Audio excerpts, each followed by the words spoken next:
too. Hey, everybody. Good morn. Good morno. Good morno with the old SpeakEasy. SpeakEasy is a progressive spiritual community sharing a message of love and engaging in conversations that inspire creative expression and spiritual well-being. We say truth is our passion, love is our religion, care is our currency, and peace is our goal. And we attempt to speak easily about tough and tender topics so that we can all help each other navigate the world with greater wisdom and grace. What else is going on this week? It's my birthday. What do I want for my birthday? I want you to spread the good news about SpeakEasy. If you're a fan, I want you to subscribe to our channel. I want you to sign up for a class or two. This summer, we're rolling out some great classes. Maybe the writing class, maybe a songwriting class with Kathy, who knows? We're working outside the box here and using the virtual classroom for our fundraiser at SpeakEasy. So it's gonna be a really cool summer. That's me demonstrating what it looks like to ask for help, to support the community that we all love so much. It doesn't matter, this is the cool thing. When you are open to asking the universe for help, it doesn't matter who hears it, the universe is listening, and you will be blessed by your ability to receive. And that's what we're going to be talking about today. So we are each here as extensions of God's love, like rays extending from the sun. We are not the whole source, but we are comprised of only the divinity of this light. And when we speak about Christ consciousness, we're speaking not necessarily about just the man who walked the world and established that, but the consciousness that lives within each of us. You are the Christ on the cusp of waking up. And it's hard to accept this, so we kind of run around the world hiding beneath these illusions of pain and suffering and scarcity. How can we trust a God who brings us these things? God can't love you less than you love your own sons and daughters. So if God did not create these things, then we are the ones who need to not accept them. We're here only to accept the impeccable love of God. So we are not here to accept or extend suffering. We are not here to play homage to a broken down God. So God didn't bring pain, nor should we extend or accept pain. God did not bring scarcity, so we have no use for these idle dreams of lack and limitation. So when we deny that, when we deny all of those blocks that have prevented us from being brilliant, what's left? What's left for us to experience? Today's lesson in A Course in Miracles, which is the book that most of us study from, 322 says, I can give up what was never real. So how would you live if you knew that God was impeccably in love with you? That God kisses you on the lips every morning and ruffles your hair when you fall off to sleep at night? If you knew that God herself sighs when she sees you and says, oh my God, I love that one. What would it be like? Could you accept that it could be that good? Could you accept that God could be that good? We know that God, we say that God is only good, but this is actually a pretty hard concept to fully embody. It's hard to imagine that we each could be loved so impeccably and cherished so unconditionally. And perhaps it's because we don't necessarily always love unconditionally or practice cherishing others without agenda. So this is where we start to move into true unconditional love. Lesson 156 from A Course in Miracles, paragraph 4 tells us how loved and how provided we are. And I love this section. It says, there's a light in you which cannot die, whose presence is so holy that the world is sanctified because of you. All things that live bring gifts to you and offer them in gratitude and gladness at your feet. The scent of flowers is their gift to you. The waves bow down before you. The trees extend their arms to shield you from the heat and lay their leaves before you on the ground, that you may walk in softness while the wind sinks to whisper round your holy head. Did you have any idea that you were that loved and provided for? That all things were actually conspiring for your happiness? So again, it might be hard to imagine, but I'm thinking that if we did know this, if we truly knew and accepted this, it would then be very hard for us to contain our brilliance. If we knew that this happiness, this harmony would be playing nonstop on our personal playlist, then we would be just, high on joy 24/7. You might think that that sounds kind of crazy to be that in love with the world, a world where there is the presence of fear and hate and judgment and criticism and mediocrity.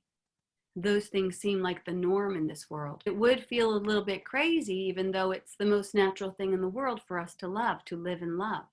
So the first hurdle for us to move into our own brilliance would be to have to get over the fear of looking a little bit crazy. It would mean that you would be capable of also accepting that much love, that you would allow that kind of love to burn through you and from you. And you might have doubts that you have that type of ability to accept and to embody that type of love. But the world actually needs that type of love. The world actually needs that degree of love. And I not only think that you can do it, but I think that we're probably the perfect people for the job. So today's the day that we get to marinate in this rich love that ordains us for our purpose. A Course in Miracles says that all miracles are mutually healing. So to give and to receive are one and the same. That is an interesting concept, but it's hard to practice. Here's the thing, giving and receiving seem like they're separate, and it's saying that they're the same. And giving feels like it's separate because when we're giving, when we're helpful, it's always pretty awesome. Like when Nancy was talking about delivering those donuts, she was like, yeah, it felt great. When you're helpful, you feel like the hero. Nice to be on that side of the seesaw of extending. And when you're able to extend greater good into the world, it sends out like a cascade of positive endorphins through your body. And you can even get a little bit high on being helpful.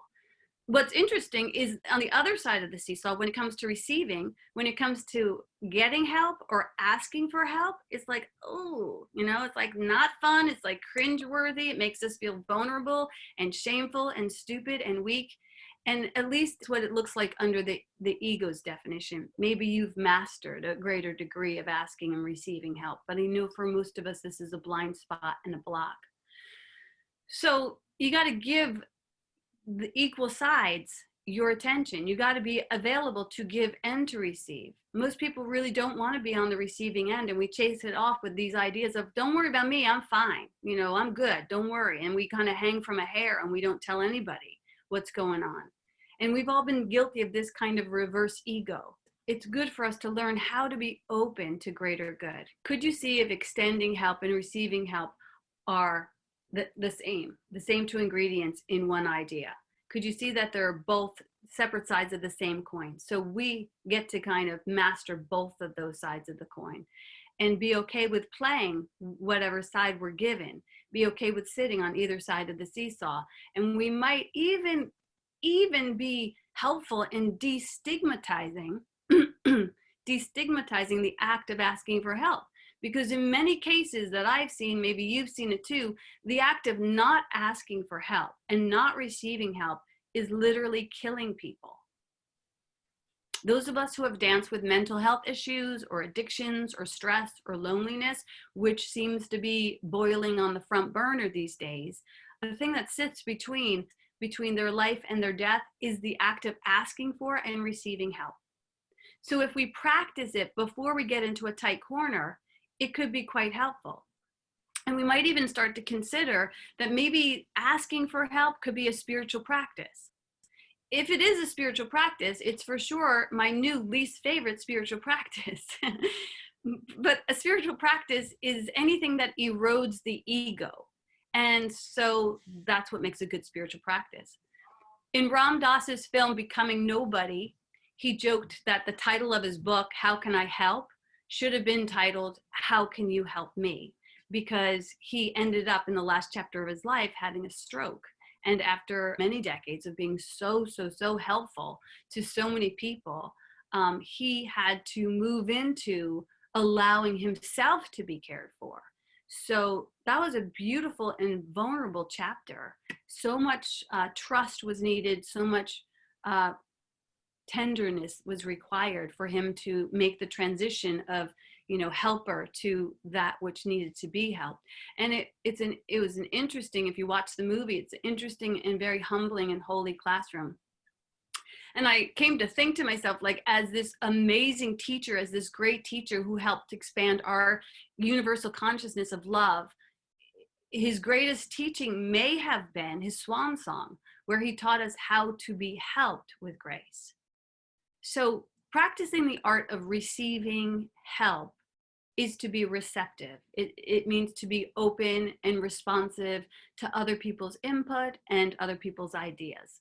Being receptive it allows us to practice open-mindedness as well. Spirit is receptive, ego is restrictive, ego is reactive, ego is resistance. And it says, I don't care what you think, I don't need you, I just want to do it my way. It has this real lone wolf attitude about it. Whereas receptivity is thought more of this open experience, and it can be connected with a feminine quality. Receptivity, it's soft and fluid and allowing and nurturing and patient and sensual. It's about taking things in. And many of us, being receptive is a place where we can honor our feminine side and to allow things to just come to us and to welcome and receive that which comes. No matter what your gender is or what, how your container is marked, if you can honor receptivity, the receptive side of ourselves, this might be more challenging for somebody who identifies more in a more masculine way, but nevertheless, we get to value both aspects of ourselves. Femininity and masculinity live within us all. I happen to think we all live on the spectrum. We don't value the feminine energy equally in our society, and so it would make sense that we don't value the feminine energy equally in ourselves. We might think that this concept is weak and vulnerable, but the truth is we would be wrong. We would be quite wrong, because there is great power in activating the art of receiving. It puts the warrior of kingdom 2, the warrior which says, I'm going to get my own. It puts that to rest, and it awakens the queen that says, my good comes to me effortlessly. And I think we could all benefit from putting the warrior to rest so that we can awaken the queen. So how do we make peace with receiving? Back in the day, Will and I did a triathlon for Team in Training, which is this amazing organization that, raises money for Hodgkin's lymphoma, which was the type of cancer that he was a survivor of. And in Team in Training, these were people that would, probably most of them were volunteers, but they would help you to run, bike, and swim a triathlon. Ours was in Hawaii. And in turn, we would fundraise for them.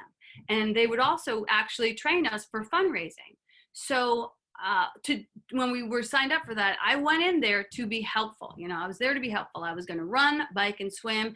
And this was my way of showing my gratitude that my husband had survived this cancer. And I was way outside my comfort zone. I was a girl whose after school curriculum was smoking under the bleachers, thrift shopping, and hanging out on the corner. So suffice it to say, I was not in any shape to run a triathlon. But I would show up to the training every day, and I would say, like a little rascal, I would say, like, okay, guys, like, go easy on me. I'm not a jock. And I would say that every time I showed up to the training. And they finally invited me to, gently, they invited me to stop saying that.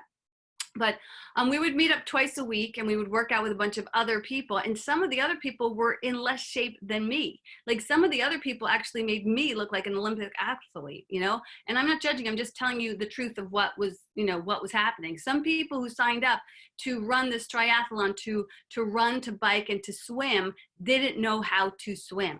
They didn't know how to swim.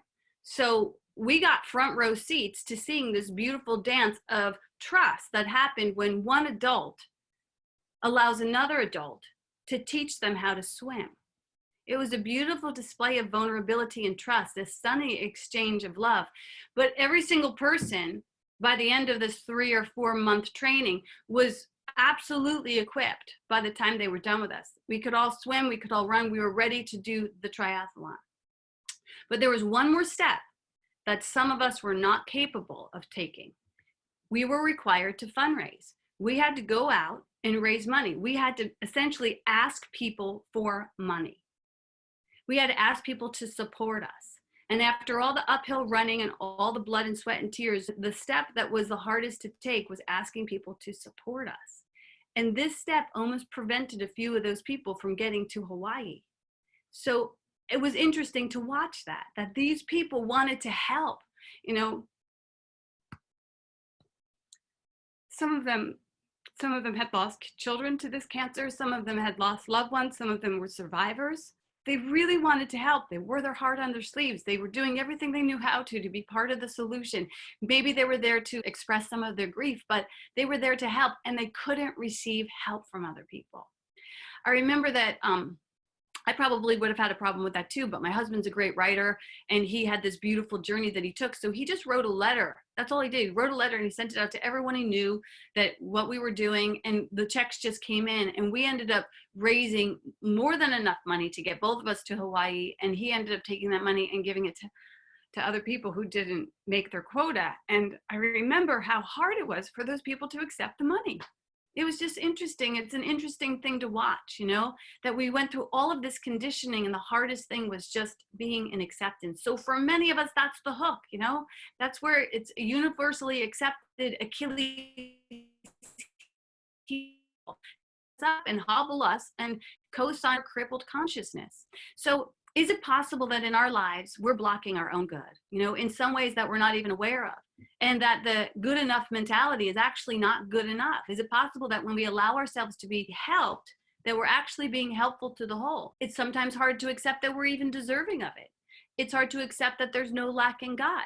It's hard to accept that, you know, receiving more is not going to take away from somebody else, that there's actually more than enough. And I know that it doesn't always look that way in the world, but we're spiritual beings, and spiritual beings cannot take their cue from the world. We need to remember that we rest on spiritual economics of a God that's based in the limitless nature of love. And that needs to be a daily reminder for some of us. So giving and receiving is a part of the divine plan. We see it in everything. We see it in the ebb and the flow of the ocean. We see it in the ebb and the flow of our breath. We see it in the ebb and the flow of sowing and reaping our fields. You put something out so you can take something back in. You take something in so you can put something back out. We live in this cycle. And in order to be in the flow, we must actually entertain any place that we are not hoarding and that we are not holding back. So hoarding prevents us from sharing, and holding back prevents us from receiving. And we all have like a knee-jerk reaction in some areas of our life where we just fall back on these old ideas. To practice joyfully accepting and joyfully extending. I had a story about the other day. I had this friend that I tithed to, and she ended up signing up for one of the classes that I was giving. And she was like, just use the same money. And I said to her, it's like we're just reshuffling the same deck of cards, you know, but it's nice to be in the flow. Because that's the most important thing. It's not about really to the degree that you can give and receive, but that you keep things in the flow. If I have $2 and I keep one in my pocket and it goes nowhere, then it stays the same value. If I take the other $1 and I go and I buy donuts for somebody, and that donut goes to the donut store, and she decides to use that $1 to pay her dog walker, and that dog walker decides to use that $1 to go buy pizza, and that pizza delivery guy goes and uses that $1 to buy gas, that second $1 has become way more valuable than that first lazy $1 that's sitting lame in my pocket. And that's why it's important to keep things in the rotation of giving and receiving. You know, it allows things to expand exponentially in value. So one of the tools I wanted to share with you is something I call the Oliver twist. And it can help us to accept more good into our life. I actually have a YouTube video that talks about this. So this is how it works. When you find yourself in a juicy place that you feel so on point and so happy, and you feel the universe, you know, rolling out the red carpet for you, the first thing you do is to be in gratitude. You go, oh, thank you, and to notice the beauty that's around you. And now you can practice this even when the universe is not rolling out the red carpet for you. You could practice this today on a rainy day. You could find the beauty around you. If you seek for beauty, you will find beauty.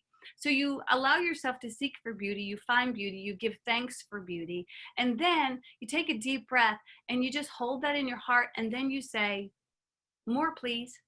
You expand your consciousness by telling the divine that you're actually able to receive more, that you're working on receiving, that you're up for it, that you're able to stretch past the capacity of the goodness that you've already received, and that you are going to be one of those people who are going to be an ambassador for being in the flow, for being a symbol of affluence, which means to just be in the flow. Our function here is to be helpful. And when we give and receive, it's a mutual blessing. And it helps us to help others to find their worth and their value when we receive help. The knife is not helpful unless it's slicing the bread. The bread helps the knife by allowing it to fulfill its function.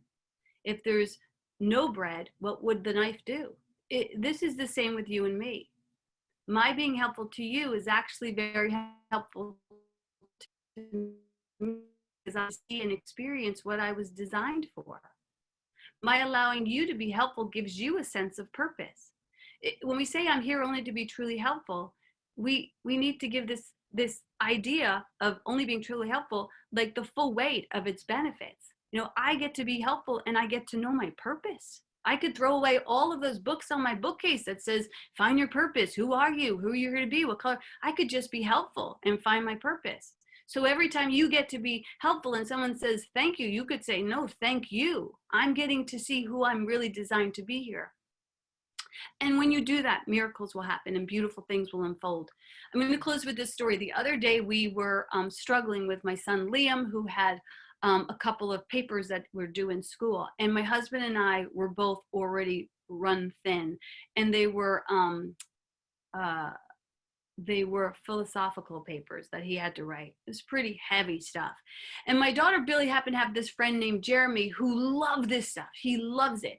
And he said, I would love to sit with Liam and I would love to read the papers. And I would just, and he sat in our basement with our son for 10 hours, sometimes 10 hours a day, working through these thick concepts and helping him to write these papers. He owed a lot of papers. And when he was done with it, he must have told us like 100 times during the process, thank you so much for giving me purpose. You know, I had lost my job and I had this big open space on my hands and I love hanging out with Liam and this is really making my life better. And we paid him and everything, but he was so grateful. And the final night when my daughter went back to work in Pennsylvania, he came over with like a bottle of Prosecco and cheese. And he was like, you guys, I want to tell you something. You know, I lost my job selling shoes, but I found my purpose. I'm going to create an organization that helps, you know, kids on the spectrum to be able to get extra grace required tutoring. And that's what I'm going to do. And I'm mulling the idea over. And Billy and I were like, oh my God, what a great idea. You know, and we started to think like, we just asked him for help because we needed help. But now imagine all of the people that he can help because we decided to ask for help. And he said yes to it. So the sun, the air, the soil, the flowers, they're all very helpful to each other. And because of that, they all benefit from that helpfulness. And the affirmation for us today, it might sound something like, I'm ready to receive with ease and grace. I'm ready to receive with ease and grace. Because in the end, we're all just walking each other home. That's all we're doing is we're walking each other home. And we can walk each other home in trust. We can walk each other home in trusting, knowing that the world is not against you, that everything's for you. We can walk each other home in a world that's generous and kind. We can walk each other home and help each other find our blind spots, but not to punish us, but to polish us. You know, we can walk each other home through a world that seems to be rough and intolerant and angry, but where we can demonstrate a helpful hand is always available. Today, we can affirm that it's safe to give and receive, that it comes without conditions, that it's generous to do so, and that we're up for it. And we can also, in the process, have patience with ourselves as we go about, you know, breaking this habit of isolation and unwarranted defenses, and have a little bit more faith that you actually deserve all the bountiful beauties and blessings that are coming your way. You're a blessed child of God. You are loved by God. God kisses you on the lips every morning and ruffles your hair as you fall off to sleep. And when God sees you, she sighs and says, oh my God, I love that one. That's who you are. And if you're ready to receive that type of love, you can do that through activating the gift of receiving. And that's the word.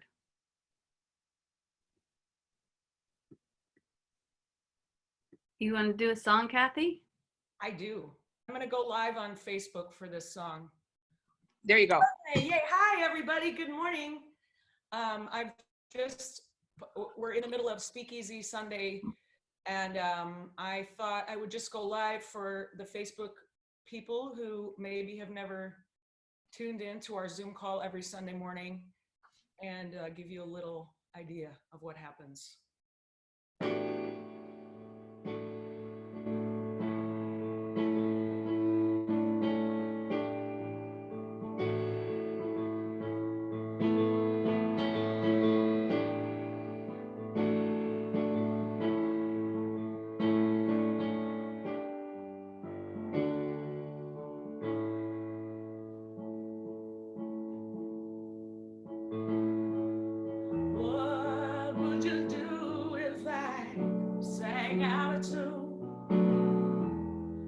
Stand up and walk out on me. Lend me your ears and I'll sing you a song. I will try not to sing out of key. No way I won't get by with a little help from my friends.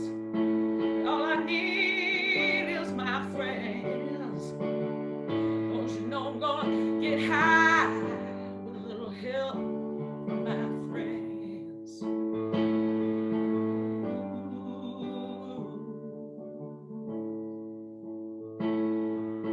What do I do when my love is away? Does it worry you to be alone?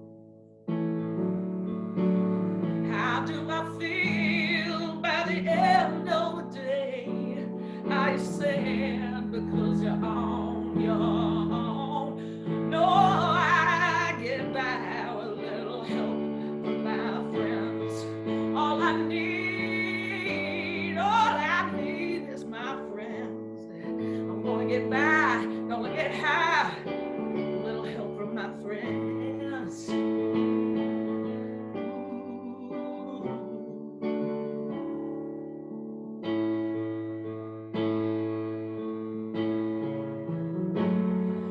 Do you need anybody?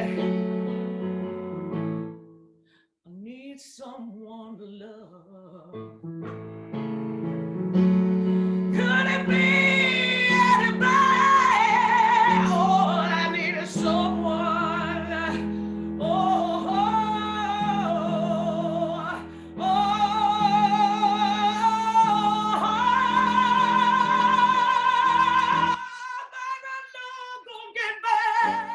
a little help from my friends. Ooh, I said I'm gonna try with a little help from my friends. Oh, baby, I'm gonna get high with a little help from my friends.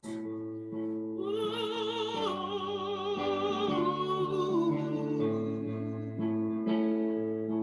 Would you believe in a love at first sight? Well, I'm certain it happens all the time. What do you see when you turn out the light? I don't see much, but I know it's mine. I mean, I get by with a little help from my friends. Ooh, I still won't try with a little help from my friends. Oh, baby, we'll get high with a little help from my friends.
Wow. It was hot. Oh man, that made me cry. That was beautiful. That's a workout, man. You should try a triathlon. That was awesome. Thank you so much. Kathy Richardson, you can find her on YouTube and go check out her music. It's incredible how many covers she's done and how much original music she has created. Good stuff. Thank you. Somebody's sending you a couple notes up on the chat room, so that's cool. Watching on Facebook too. Hey everybody, good morn. Good morno. Good morno with the old SpeakEasy.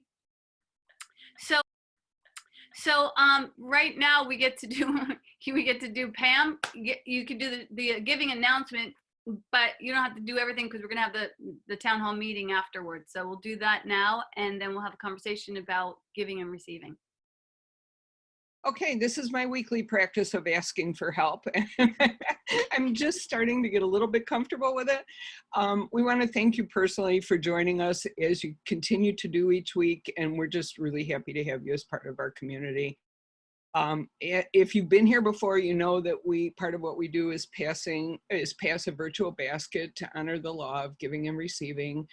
And this enables us to do good in our community, and it helps us stay afloat, and it helps bring Maureen's message of love to each of you each week. We tend to think that everything around us is our source, but we really know inside that that's not true. And so tithing is a practice of remembering that God is our source. And we do this by giving our time, our talent, and our treasure. And so we give these things where we experience the presence of God. And if that happened for you here today with Maureen, I have already put a link in the chat box, and I will put it in again. You get involved in our community. So I thank you very much. Thanks, Pam. We are here to support you as your spiritual community. And so with that, I will pass it to you, Kathy.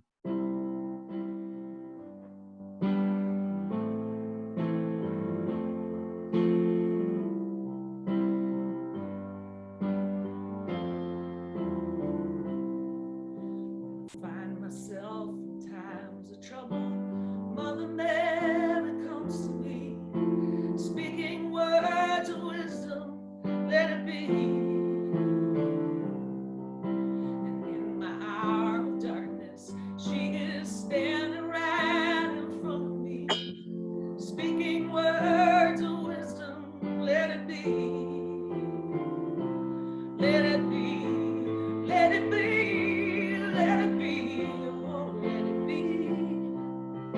Whisper words of wisdom, let it be. And when the broken-hearted people living in the world agree, there will be an answer, let it be. For though they may be parted, there is still a chance that they may see. There will be an answer, let it be. Let it be, let it be, let it be, oh, let it be. There will be an answer, let it be. Let it be, let it be, let it be, oh, let it be. Whisper words of wisdom, let it be.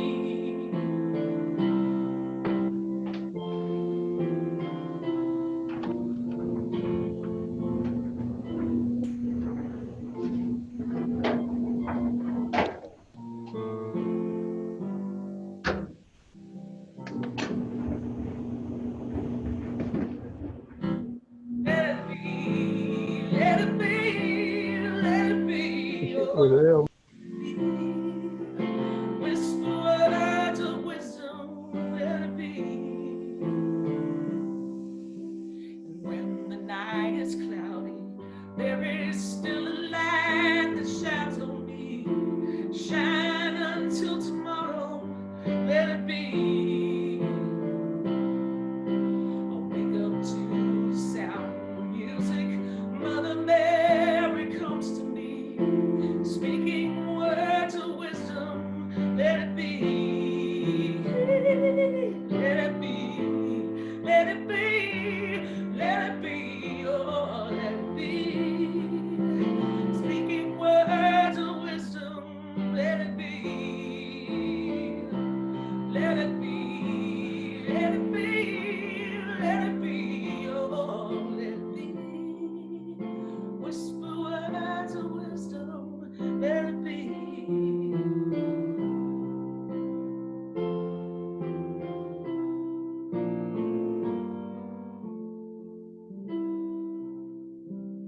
just take a moment to turn within and tuck our chins and bow our heads and know that God is so good, that God is right here and right now, and in ease and in grace and in peace and in joy. It's in each and every single one of us. It has us, holds us, and knows us as we continue to make our way to peace. I give thanks for recognizing that every opportunity is a holy communion of giving and receiving. And I give thanks for recognizing that we are open and preordained to be flush and affluent in all ways that are good and beautiful and holy, receiving and accepting and extending, and gratitude and joyful expectancy. So for the miracles that unfold from this time together, for the miracles that continue to bless us so that we can bless others, I give thanks, and I surrender these intentions into the beautiful, competent, loving energy of God that always says yes, yes, yes, yes, and yes, my beloved.